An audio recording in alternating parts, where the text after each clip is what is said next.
सहनाववतु सहनौ भुनक्तु सह वीर्यं कर्वावहै तेजस्विनावधीतमस्तु मा विद्विषावहै। ओम शांति शांति शांति। केनोपनिषद का 7वां मंत्र का आज हम अध्ययन करेंगे। वैसे तो 4 से 8 तक मंत्र सबको समान ही लगते हैं, मगर समान नहीं है। केनोपनिषद ने 4 से 8 तक के मंत्र बहुत गहराई से हमें बताए हैं, समझने की जरूरत है। वैसे तो वो बादाम है, जिसको हजम हो जाती है उसका चेहरा बदल जाता है, और जिसको हजम नहीं होती है उसका चेहरा बिगड़ भी जाता है। ऐसी बात केनोपनिषद ने हमें 4 से 8वें मंत्र तक बताई है। इसमें उन्होंने एक जीवन दृष्टि बताई है, अध्यात्म की हो और हमें ले जाने का दृष्टिकोण 4 से 8 मंत्र तक में बताए। समान नहीं है, बहुत सोचने जैसी बात है। उन्होंने हमें यह जीवन दृष्टि बताने की है कि आप जिन ब्रह्म को, जिन आत्मा को, जिन ईश्वर को, जिन परमात्मा को ढूंढ रहे, वो ऊपर नहीं है, वो बाहर नहीं है, वो वनों में नहीं है, वो मंदिरों में सिर्फ नहीं है, वो दूसरा नहीं है, वो दूर नहीं है, उससे मिलने में आपको देर नहीं है, वो आपके पास ही है। आपके पास नहीं, आपके भीतर ही है। वो केनोपनिषद ने हमें 4 से 8 मंत्र तक में बताना है। सिर्फ उसे पाना भी नहीं है, उसे ढूंढना भी नहीं है, उसको प्राप्त कर लेना है ऐसा भी नहीं है। वो हमारे पास, हमारे भीतर ही है, सिर्फ उसे समझना है। यदि भीतर का ब्रह्म तत्व, भीतर का ईश्वरीय शक्ति हमें समझ में आ गई तो पूरा जीवन बदल सकता है। इसी को ही बोलते हैं जीवन दृष्टि। क्योंकि ब्रह्म हमारे भीतर है, वो सुनकर हमारी सभी इंद्रियां पहले बदल सकती है, जैसे कि वाक, चक्षु, मन, और अभी केनोपनिषद 7वें मंत्र में बता रहा है श्रोत्रम यत वाचा अनभ्युदितम येन वाक्अभ्युज्यते। कितनी सुंदर बात बताई थी 4थे मंत्र में। यत मनसा न मनुते येन रहो मनोमतम। 5वें मंत्र में भी बहुत अच्छी बात केनोपनिषद ने हमें बताई। यत चक्षुषा न पश्यति येन चक्षुषी पश्यति। ये बात भी हमें 6थे मंत्र में बता दी है। केनोपनिषद हमें अभी बता रहा है यत् श्रोत्रेण न शृणोति येन श्रोत्रम इदं श्रुतम तदेव ब्रह्मत्वं विद्धि नेदं यदिदं उपासते। पहले केनोपनिषद ने हमें वाक की बात की है। वाक यानी सभी कर्मेंद्रियों की बात की है। बाद में केनोपनिषद ने हमें मन की बात की है, यानी अंतःकरण की बात की है। बाद में केनोपनिषद ने हमें चक्षु की बात की है। वो सभी बातें हम बहुत डिटेल से समझे हैं, यानी ज्ञानेंद्रिय की बात की है।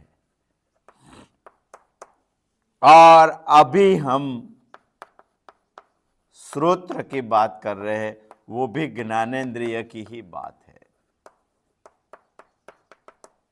यत् श्रोत्रेण न शृणोति येन श्रोत्रम इदं श्रुतम।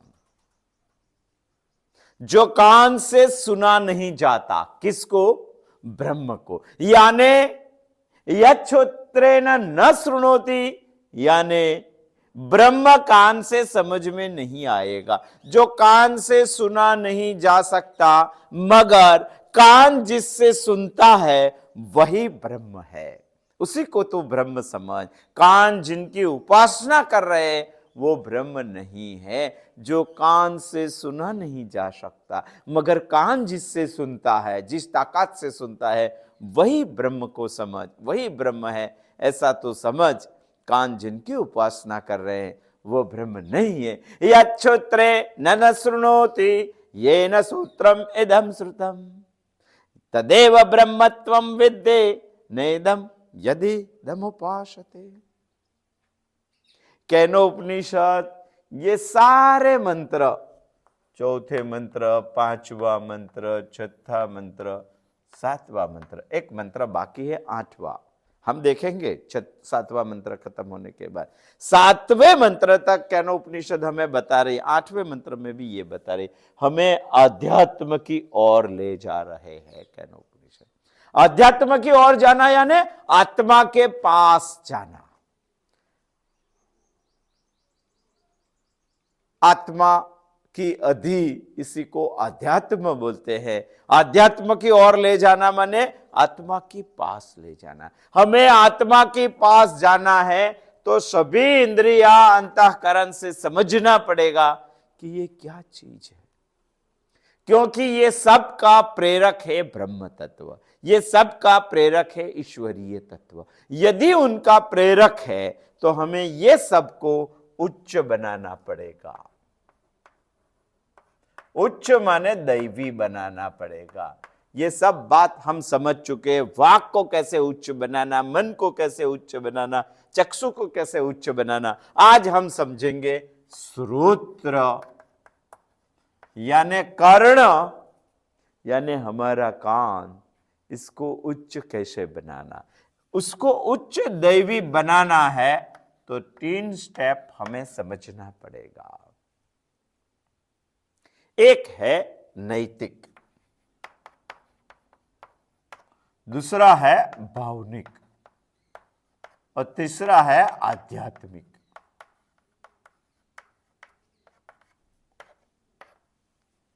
ये तीनों बात हमें समझनी पड़ेगी, क्योंकि हमें इसको उच्च बनाना है। उच्च इसीलिए बनाना है क्योंकि उसका प्रेरक है ब्रह्म तत्व।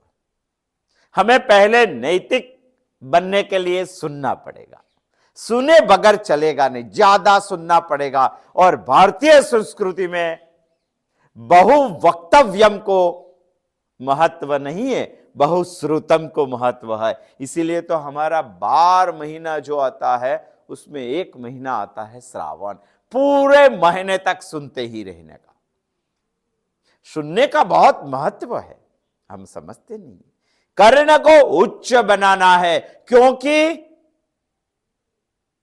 इससे हमें आत्मा तक पहुंचना है। वैसे तो जो कान से सुना नहीं जाता है, मगर कान जिन ताकत से सुनता है वो ब्रह्म तत्व है, वो आत्मा तत्व है, वो परमात्मा है, वही ईश्वर है, वो हमें समझना चाहिए। उपनिषद हमें ये समझाने, यदि ये समझना है तो इनको हमें उच्च करना है। उच्च करना है क्या, यानी क्या सुवर्ण से उनको सभी लगा देना है गहने, ऐसा नहीं। उच्च करना यानी पहले नैतिक सुनना, बाद में भावनिक सुनना, बाद में आध्यात्मिक बनाने का। नैतिक सुनना यानी क्या, वो हमें समझना पड़ेगा। वैसे तो सुनने का भी बहुत बड़ा महत्व है, बहुत बड़ा। गुजरात में बैल अभी खेत में हल चलाता है, हल से उसको जोतते हैं। यदि चला नहीं सही ढंग से तो कई बार हल की पूंछ नहीं पकड़ते, हर को बैल की पूंछ नहीं पकड़ते, बैल का सिंग नहीं पकड़ते। खेडूत जाना पहचाना होता है तो बैल का कान पकड़ के उसको कंट्रोल में रखता है। हमारा बच्चा भी यदि सुनता नहीं है तो उसका कान पकड़ते। यानी हमारे पूर्वज हमें बता रहे हैं कि जीवन में अच्छे से अच्छा सुनना चाहिए। जैसे कहीं भी हम खाने के लिए जाते हैं तो सप्ताह में 1 बार मिष्ठान होता है खाने में, उसको बोलते हैं फेस्ट। वैसे ये कान को जो सुनाते हैं आप, उसमें सप्ताह में 1 बार अच्छा सुनाना चाहिए, मिष्ठान खिलाना चाहिए, क्योंकि ये कर्ण को चलाने वाला प्रेरक बल जो है वो ब्रह्म है। यत् सूत्रेण न शृणोति येन सूत्रम इदम श्रुतम। ब्रह्म है और ब्रह्म है तो कान को मिष्ठान देना चाहिए। और मिष्ठान क्या है कर्ण के लिए सुनने का? शास्त्र हमें बता रहे हैं कि सुनते तो बहुत है और बहुश्रुतम भी है, मगर हमें जो सुनना चाहिए वो हम सुनते नहीं है। हमें शास्त्र माने श्रुति और स्मृति का श्रवण करना चाहिए। यदि श्रुति और स्मृति का श्रवण किया, उसी को ही शास्त्र में ये सुनने की बात को स्वाध्यायी बोलते हैं। सुनना माने स्वाध्याय, ये हर रोज करना चाहिए यदि हमें नैतिक बनना है। और नैतिक वैसे हम नहीं बन पाते हैं। नैतिकता माने जीवन का जो धर्म है, जीवन का जो नीति नियम है, जीवन के जो सिद्धांत है, वो हमें समझना पड़ेगा। वैसे नहीं बनते ये जीवन के सिद्धांत। मैथमेटिक्स जैसे 2 + 2 = 4, ऐसा नहीं है। पूरे विश्व में 2 + 2 = 4 होता ही है। जीवन के सिद्धांत में ऐसा नहीं है। हमें कौन बताएगा? हमारी बुद्धि ही हमारा मार्गदर्शक बन सकती है, यदि बुद्धि को शास्त्र का श्रवण करवाया तभी, श्रुति और स्मृति का श्रवण करवाया तभी। यत् श्रोत्रम न शृणोति येन श्रोत्रम इदम श्रुतम। इसीलिए हमें कान को उच्च करना है, दैवी करना है। उच्च और दैवी करना हो तो उसमें पहले हमें नैतिक बनाना है। नैतिक तो दूसरे अर्थ में समझेंगे तो हमें धर्म समझना है। इस जीवन में मनुष्य की जैसा जन्म लेकर हम आए तो क्या करना चाहिए, वो हमें समझना चाहिए। और नैतिक बनाने के लिए शास्त्र सुनने चाहिए। शास्त्र सुनकर बुद्धि को उसके ऊपर घिसना चाहिए। घिसकर बुद्धि सुतीक्ष्ण बन जाएगी। यदि बुद्धि हमारी सुतीक्ष्ण बन जाएगी, तभी जीवन के सिद्धांत के बारे में बुद्धि हमें मार्गदर्शन करेगी। वो हमें समझना पड़ेगा। बहुत सारे सिद्धांत है, ऐसा एग्जाम्पल लेंगे तो सुने बगैर आप सिद्धांत के बारे में नैतिक नहीं बन पाएंगे। हम कोई धर्म ने बताए हुए सिद्धांत की नहीं बात कर रहे, हम ऐसे वैश्विक सिद्धांत की बात करते हैं। चलो एक सिद्धांत हम लेते हैं। सिद्धांत है अहिंसा। सबको निभानी चाहिए या नहीं निभानी चाहिए? सबको उसको जानना चाहिए या नहीं जानना चाहिए? सबको अहिंसक रहना चाहिए कि नहीं चाहिए? किसी को मारना नहीं है, मानसिक दृष्टि से भी उसका हत्या नहीं करनी है। वो एक वैश्विक सिद्धांत है, कोई धर्म की बात नहीं कर रहे हैं। ये सिद्धांत तो हमें समझना चाहिए, क्योंकि श्रुत्वा धर्म विजानाति।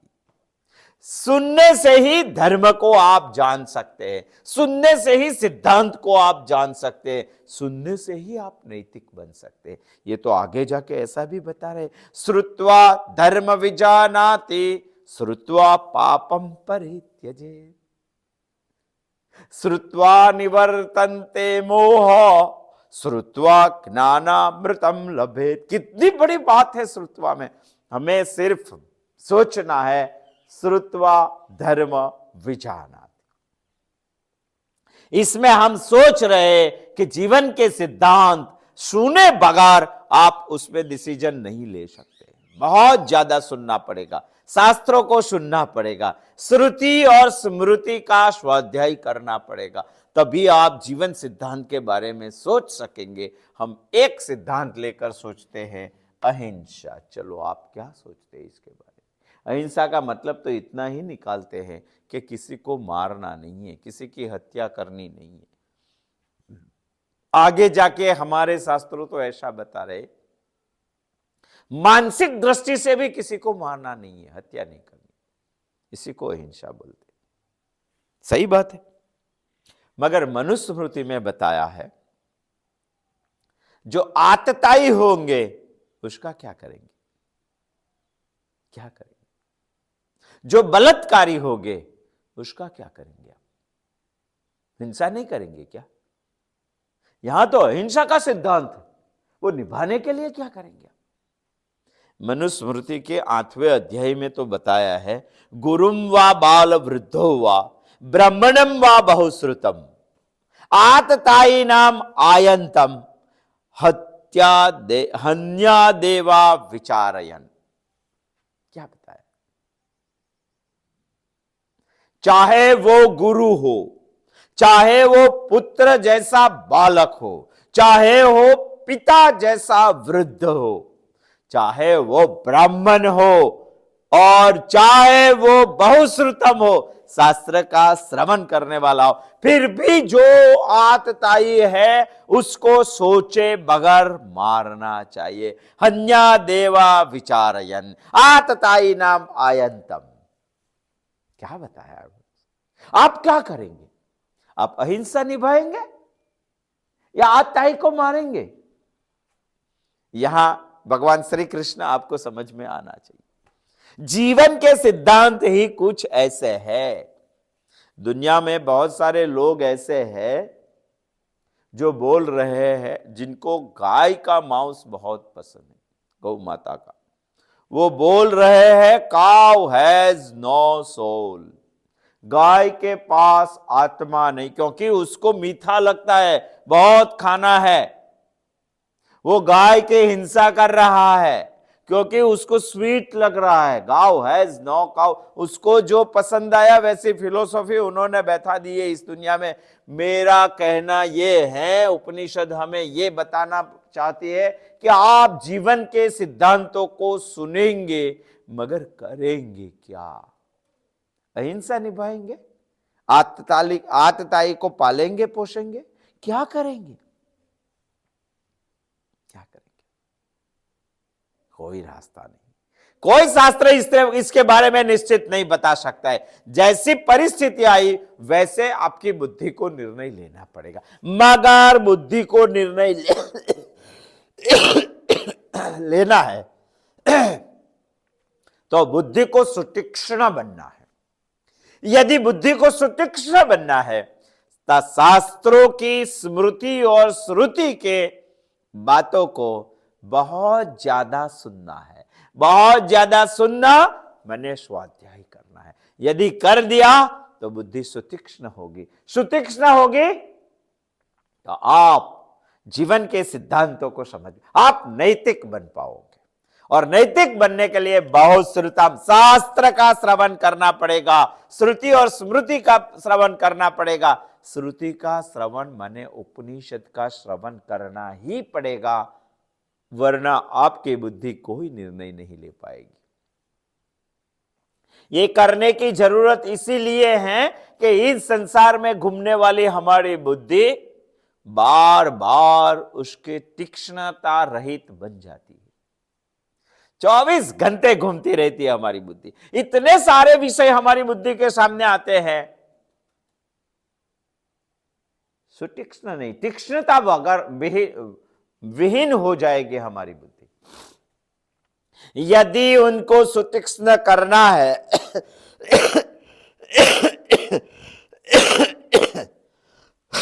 शास्त्र श्रवण करना ही पड़ेगा। इसीलिए हमें श्रोत्रम को उच्च करना है, दैवी करना है। यदि उच्च और दैवी करना है तो नैतिक बनना है। पहले नैतिक बनना है तो हमें जीवन के सिद्धांत को समझना पड़ेगा। जीवन के सिद्धांत को समझना है तो हम पहले उसमें से अहिंसा लेते। क्या करेंगे? जीवन का सिद्धांत बता रहा है कि अहिंसा निभानी चाहिए, और मनुस्मृति बता रही है कि आतताई को सोचे बगैर मारना चाहिए। यदि वो गुरु हो, पुत्र जैसा बालक हो, वृद्ध जैसा पिता हो, ब्राह्मण हो और वो बहुश्रुतम हो, फिर भी यदि वो आतताई है तो उसको सोचे बगैर मारना चाहिए। हन्या देवा विचारय। एक ये बता रहा है, एक दूसरा बता रहा है। आप उलझन में पड़ जाएंगे, करना क्या है। कई लोग बता रहे हैं दूसरा सिद्धांत सुनो, महाजनो येन गतः पंथा।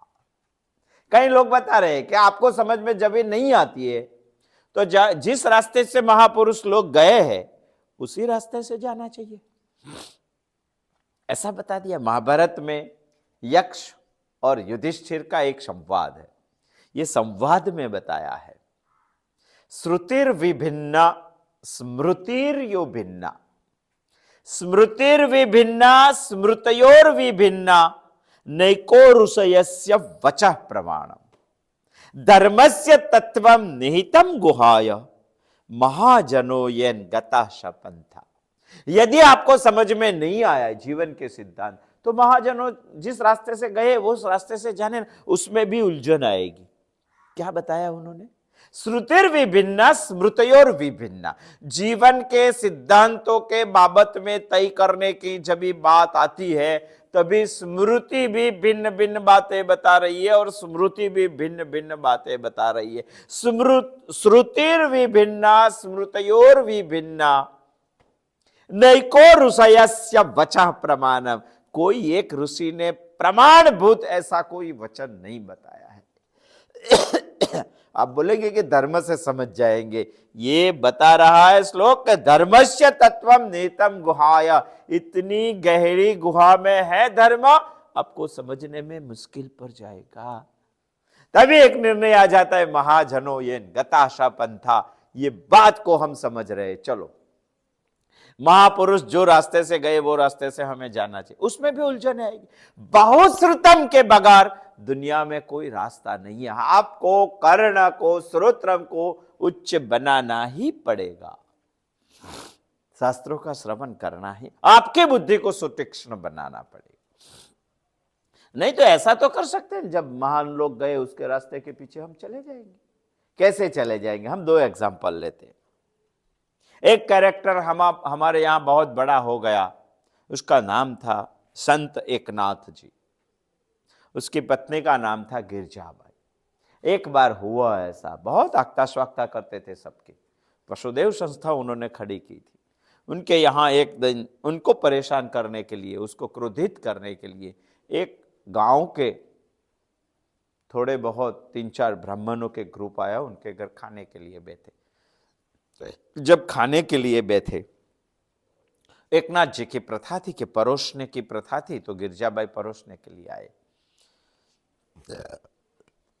जब खा रहे थे, गिरजाबाई उसको परोस रही थी, तभी वो 3-4 आगंतुक आए थे, उसमें से एक खड़ा हो गया, खड़ा होके गिरजाबाई की पीठ पे बैठ गया। क्या करेंगे? यदि हम होते तो गुस्सा करके उसको एक चाहता लगा सकते थे, मगर एकनाथ जी ने क्या बताया? गिरजाबाई को बताया कि गिरजाबाई संभाल के रखना, ये हमारे यहां आए हुए देव है, मेहमान है, और उसी देव को संभाल कर रखना। गिरजाबाई ने बता दिया कि नाथ जी, मुझे हीर पंडित को ऐसे, उनके लड़के का नाम था हीर पंडित एकनाथ का, मुझे हीर पंडित को ऐसे बैठाने की आदत है, इसलिए आप चिंता मत करिए, मैं बहुत अच्छी तरह से संभाल लूंगी। इसी को कौन क्रोधित कर सकेगा? एक कैरेक्टर है एकनाथ जी।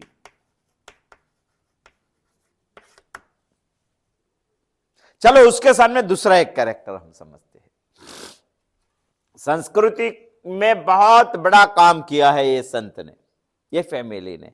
एक एग्जांपल देख लिया हमने, जिसकी पत्नी ऊपर एक उसको क्रोधित करने वाला शत्रु ही समझो ने आकर बैठ गया, तो उन्होंने संभाला कि संभालने का अतिथि देवो भव है, तो उन्होंने बताया कि मैं हीर पंडित को जैसे संभालती हूं वैसे संभाल लूंगी। कैसी बात हुई? देखो दूसरा एक चरित्र, भगवान राम। इतना श्रेष्ठ चरित्र इस देश में है, इतना श्रेष्ठ चरित्र, उसके सामने कोई आंख उठा के देख नहीं सकता। हम बताएंगे कि एकनाथ जी ने संस्कृति के लिए बहुत काम किया है, मगर राम तो खुद ही संस्कृति थे। हम बताएंगे कि एकनाथ जी के घर पे तो भगवान काम करने के लिए आए थे, नौकर बन के, श्रीखंडिया बन के, तो राम तो खुद भगवान थे। ऐसे राम को यदि भ्रष्ट करने के लिए कोई राज सत्ता और वित्त सत्ता इकट्ठे मिलकर भी प्रयत्न करेंगे तो राम भ्रष्ट नहीं हो सकेंगे। ऐसे बड़े चरित्र है हमारे देश में भगवान राम। और बना भी ऐसा, एक बार पर्णकुटी में बैठे थे पंचवटी में, और रावण आया, सीता को लेकर चला गया। सीता को लेकर चला गया, तभी राम ने क्या किया? पत्नी के ऊपर कोई आगंतुक आकर बैठ गया तो एकनाथ जी ने क्या किया?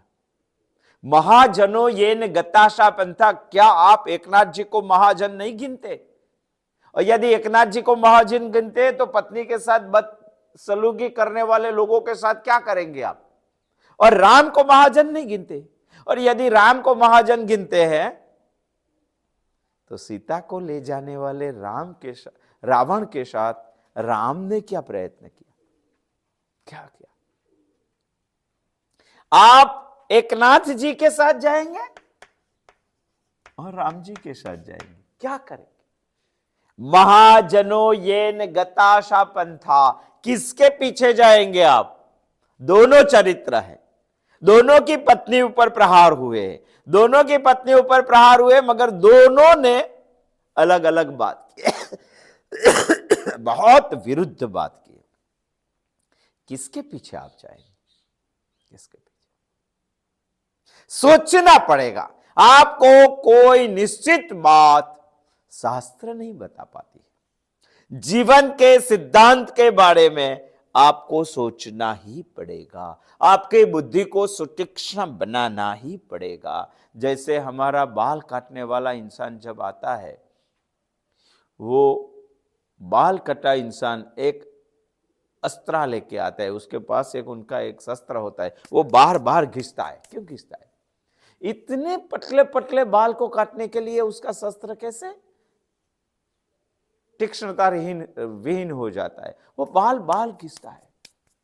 वैसे हमारी बुद्धि इस संसार में चलते चलते उसकी धार खत्म हो जाती है, उसकी तीक्ष्णता खत्म हो जाती है, इसीलिए उसको घिसना ही पड़ता है। घिसना माने आपको श्रुति और स्मृति का बहुश्रुतम बनना ही पड़ेगा। आप बहुश्रुतम करेंगे तो जीवन के सिद्धांतों में चलने वाली आपकी बुद्धि तीक्ष्ण हो जाएगी। यदि आपकी बुद्धि सुतीक्ष्ण हो गई तो खुद म खुद निर्णय ले सकेगी, क्योंकि 2 + 2 = 4 ये जीवन के सिद्धांत ऐसे नहीं है, ऐसे नहीं है। इसलिए आपको खुद को ही तैयार होना पड़ेगा। आपको खुद को ही तैयार होना है तो आपको श्रोतम को उच्च करना ही पड़ेगा। उच्च करना है तो पहले नैतिक बनाना है। यदि मुझे नैतिक बनना है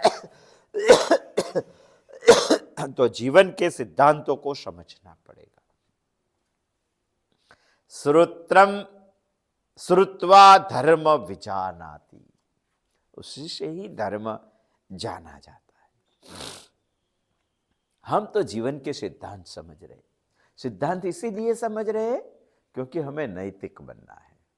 नैतिक इसीलिए बनना है क्योंकि हमारे सुनते सुनते भावनिक भी बनना है और हमें आध्यात्मिक भी बनना है।